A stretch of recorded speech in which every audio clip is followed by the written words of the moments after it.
Alpha Minor, this is Alpha Major. Be advised that we are seeing lots of North Korean movement at their known missile locations. We're alerting NOAD now. Mr. President, CIA monitoring stations have just reported heavy North Korean movement along the DMZ, and NOAD has been alerted to activity at their missile sites. Sir, NOAD has just moved to DEFCON 3. Sir, NOAD has just confirmed a missile launch. We are now at DEFCON 1. Mr. President, we're moving you to the PEOC. Roger that. Pelican, this is SO. We have HW and we'll OTW to your location. Prepare the nuclear football. Roger that, Mr. President. Pelican, this is 01. Prepare the Michelangelo sword.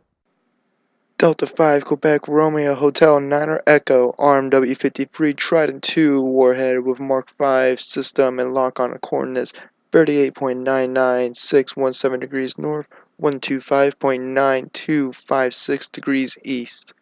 Fire. Oh, Dad. Oh, Dad. Oh, Dad. Won't you spare me over another?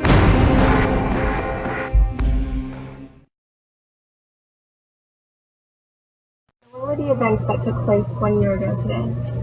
What happened was North Korea decided to launch a missile at the United States, and the president decided to send a retaliation attack.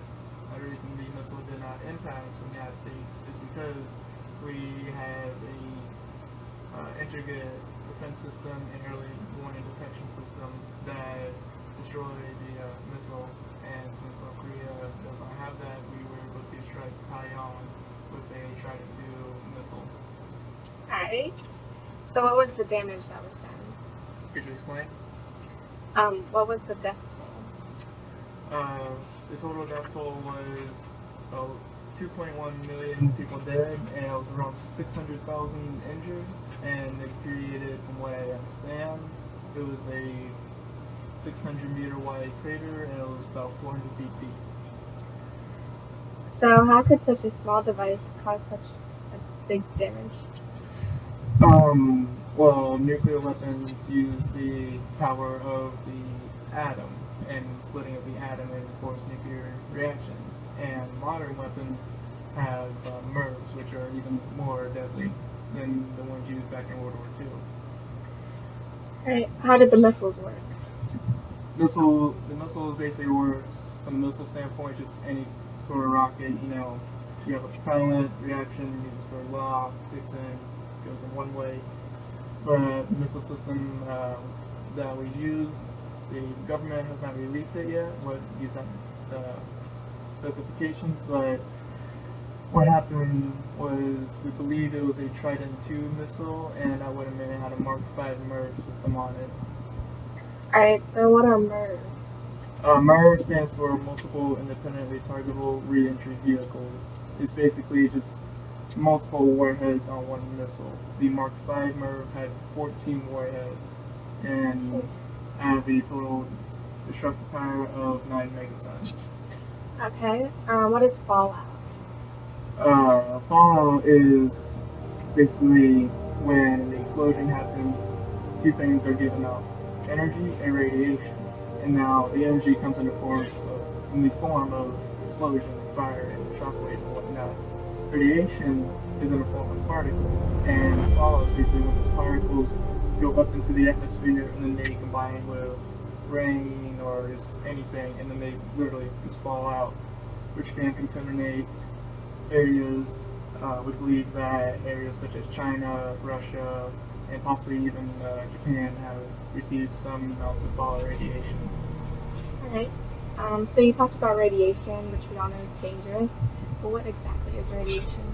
Radiation is basically when you have these set elements of the periodic table, and they have a set amount of electrons, protons, and neutrons, and that keeps it all in balance. Well, sometimes elements can have more neutrons or less neutrons than what they need to be balanced, so it's basically unbalanced.